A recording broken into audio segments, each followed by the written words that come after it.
Corona के लगातार बढ़ते केसेस के बीच अब स्कूलों को खोलने की तैयारियां शुरू हो गई हैं। स्कूल कैसे खोले जाएं और इस दौरान क्या क्या सावधानी बरतनी होगी, इसे लेकर एनसीईआरटी ने केंद्र सरकार को गाइडलाइंस का ड्राफ्ट सौंप दिया है।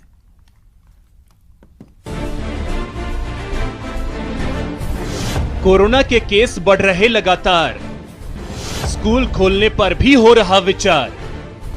एनसीईआरटी ने किया 6 फेज का प्लान तैयार। Odd even formula, roll number होगा आधार।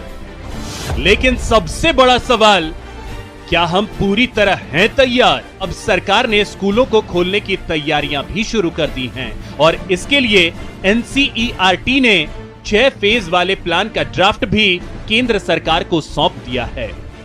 इस ड्राफ्ट में 6 चरणों में स्कूल खोलने के साथ साथ तमाम गाइडलाइंस भी हैं, जिसका पालन बेहद जरूरी बताया गया है। ड्राफ्ट के अनुसार एक कक्षा के बच्चों को एक साथ स्कूल नहीं बुलाया जाएगा। इसके लिए रोल नंबर के आधार पर ऑड इवन फॉर्मूला लागू किया जाएगा या फिर 2 शिफ्टों में कक्षाएं लगेंगी। बच्चों के स्कूल पहुंचने के समय में भी 10-10 मिनट का अंतराल होगा। ड्राफ्ट में सोशल डिस्टेंसिंग के लिए कक्षाएं खुले मैदान में लगाए जाने का सुझाव दिया गया है। एनसीईआरटी ने जो 6 फेज सरकार को बताए हैं, अब वो भी जान लीजिए। पहला चरण, 11वीं 12वीं की कक्षाएं शुरू होंगी। 1 हफ्ते बाद 9वीं 10वीं की कक्षाएं शुरू होंगी। 2 हफ्ते बाद 6ठी से 8वीं तक की कक्षाएं शुरू होंगी। 3 हफ्ते बाद 3री से 5वीं तक की कक्षाएं शुरू होंगी। 4 हफ्ते बाद 1ली 2री की कक्षाएं शुरू होंगी। 5 हफ्ते बाद अभिभावकों की सहमति से ही नर्सरी केजी की कक्षाएं शुरू की जा सकेंगी। इसके अलावा भी ड्राफ्ट में कई जरूरी गाइडलाइंस पालन करने की सलाह दी गई है, जिसके अनुसार बच्चों के बीच 6 फीट की दूरी होनी चाहिए। क्लासरूम में 30 या 35 बच्चे ही बिठाए जाएं। क्लासरूम में एसी नहीं चलेंगे, दरवाजे खिड़कियां खुली रहेंगी।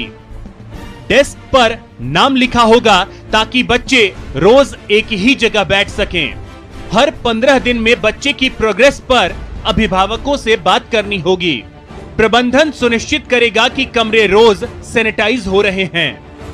मॉर्निंग असेंबली और वार्षिकोत्सव जैसे आयोजन नहीं होंगे।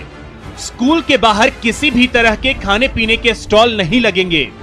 स्टाफ और छात्रों के प्रवेश करने से पहले स्क्रीनिंग अनिवार्य होगी।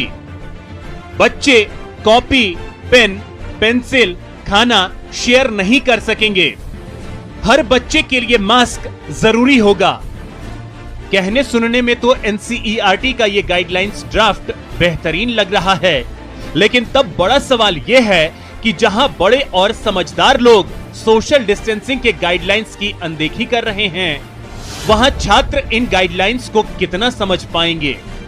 क्या बच्चों की सुरक्षा पूरी जिम्मेदारी स्कूल प्रबंधन लेने के लिए तैयार हैं?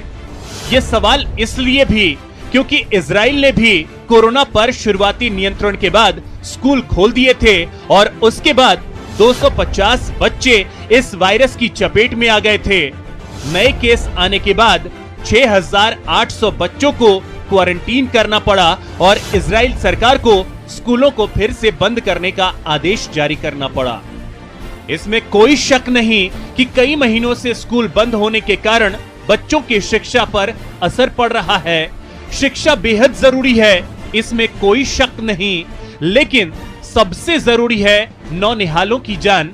इसलिए स्कूलों को खोलने से पहले यह देखना होगा कि इसके लिए हम कितने तैयार